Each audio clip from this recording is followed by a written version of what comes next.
ये तुमने लिया है? नहीं, मैंने नहीं, भाभी ने लिया।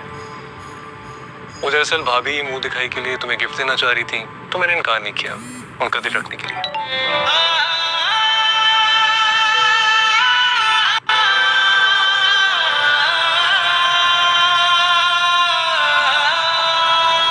पहली रात नाराज कर दिया है यार। और बेटा तेरी तो सुबह खैर नहीं। इनाया,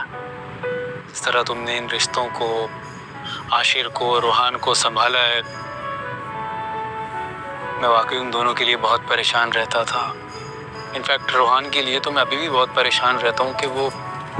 आगे करेगा क्या लाइफ में। अनाया ने घर वालों के प्रेशर में आकर रोहान से शादी तो कर ली है और रोहान के घर रुखसत होकर भी आ गई है, लेकिन अनाया का बिहेवियर जो है वो आयज़ा के साथ बिल्कुल भी ठीक नहीं है, बल्कि ताया जान के साथ और बाकी घर वालों के साथ वो नॉर्मल बिहेव कर रही है। और अगर गुस्सा दिखाती है किसी को तो वो है आयज़ा और दूसरी जगह पर रोहान। इन दोनों के साथ अनाया का बिल्कुल भी बिहेवियर ठीक नहीं है। घर में जब मुंह दिखाई की रस्म होती है तो जब ताया जान गिफ्ट की डिमांड करते हैं, आयज़ा से कहते हैं कि गिफ्ट्स लेकर आओ। जब आयज़ा गिफ्ट लेकर आती है तो ताया कहते हैं कि तुम खुद ही अपने हाथों से दो, और दोनों बहुओं को ये कहते हैं कि ये तुम दोनों की बड़ी भाभी ही नहीं बल्कि इस घर की सास है। आयज़ा से ही कहते हैं कि तुम अपने हाथों से इन दोनों को गिफ्ट दो। जब आयज़ा दोनों को गिफ्ट देने लगती है तो इनाया बड़े उखड़े लहजे से गिफ्ट पकड़ती है और जो ईशल है वो गिफ्ट पकड़ती है, लेकिन यहाँ पर आयज़ा जो है वो अपने तेवर दिखाते हुए आँखों को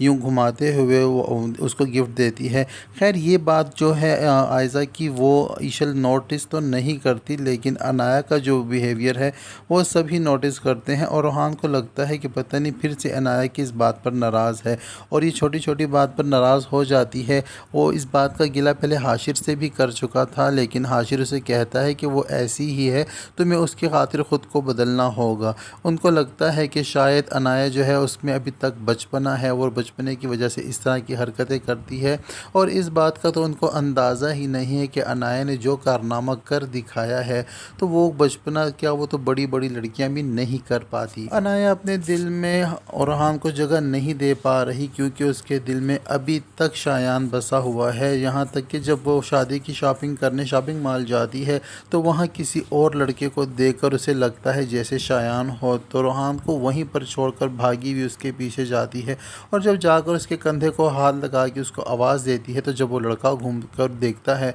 तो वो शायान नहीं बल्कि कोई और होता है। तो यहाँ पर अनाया भी घबरा जाती है कि ये तो वो नहीं है। शायान अब अनाया को जगह जगह नज़र आता है, उसके वहम गुमान में जो है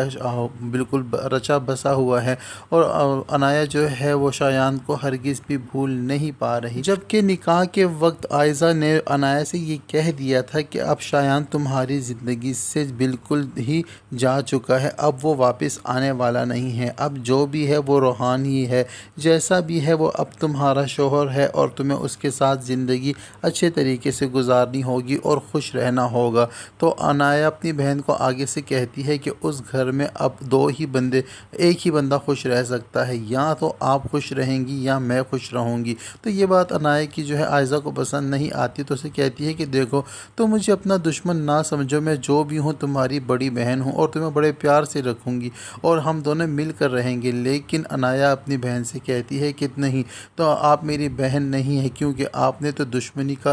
आगाज़ कर ही दिया था मेरी पसंद को ठुकरा कर, और अब मैं जब कि मैं आपके घर ब्याह कर जा रही हूँ तो अब इस दुश्मनी को मैं निभाऊंगी। यानी कि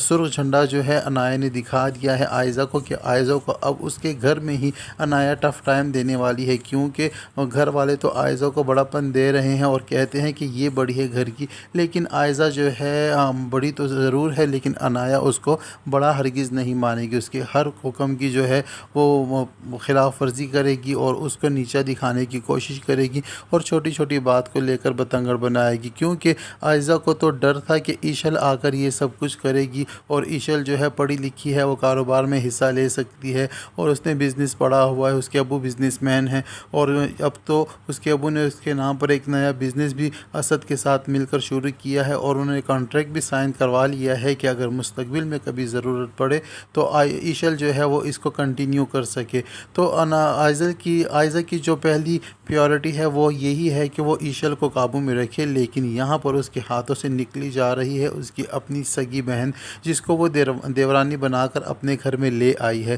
اور سیدھا اس کی بہن نے صاف منہ پر کہہ دیا ہے کہ اب میں آپ کے ساتھ اس گھر میں دشمنی نبھاؤں گی۔ تو آئزہ نے تو شروع میں بہت ہی چالاکی سے پورے گھر والوں کو اپنا دیوانہ بنا لیا، اور تایا ابو کو بھی اس پر پورا بھروسہ ہو گیا، اور اب اس کی سگی بہن ہی اسی گھر میں اس کو نیچا دکھائے گی اور اس کے اصولوں کی خلاف ورزی کرے گی، اور ہو سکتا ہے کہ ایسا ماحول کریٹ کرے کہ آپس میں ہی جھگڑے ان کے ختم ہی نہ ہوں۔ اور اوپر سے اب شادی کی پہلی رات ہے، انایا پھر سے غصے میں ہو گئی ہے اور پورے کمرے کو بکھیر کر رکھ دیا ہے، اپنی بیڈ پر لگے ہوئے پھولوں کو اکھاڑ کر غصے میں پھینکتی ہے اور روتی ہے۔ روحان کو لگتا ہے کہ شاید میری کوئی بات اس کو پھر سے بری لگ گئی ہے اور میری وجہ سے یہ پھر سے ناراض ہو گئی ہے، اور روحان اس بات سے گلٹی فیل کر رہا ہے کہ پہلی ہی رات کو میں نے اس کو ناراض کر دیا، اب صبح اٹھ کر گھر والوں کو کیا جواب دوں گا۔ لیکن روحان بیچارہ اس بات سے بے خبر ہے کہ انایا اس بات سے نہیں ہے بلکہ اس کے تو دل و دماغ میں کچھ اور ہی چل رہا ہے۔ لیکن جب یہ حقیقت روحان پر کھلے گی تو روحان کے جو بھی مذاق کرنے کی عادت ہے وہ بیچارہ ہمیشہ کے لیے بھول جائے گا، کیونکہ اس کے ساتھ تو بہت ہی بڑا دھوکہ ہوا ہے، اور یہ دھوکہ کرنے والی اس کے ساتھ کوئی اور نہیں بلکہ اسی کی اپنی سگی بھابھی ہے، جس پر اس کو بڑا مان تھا۔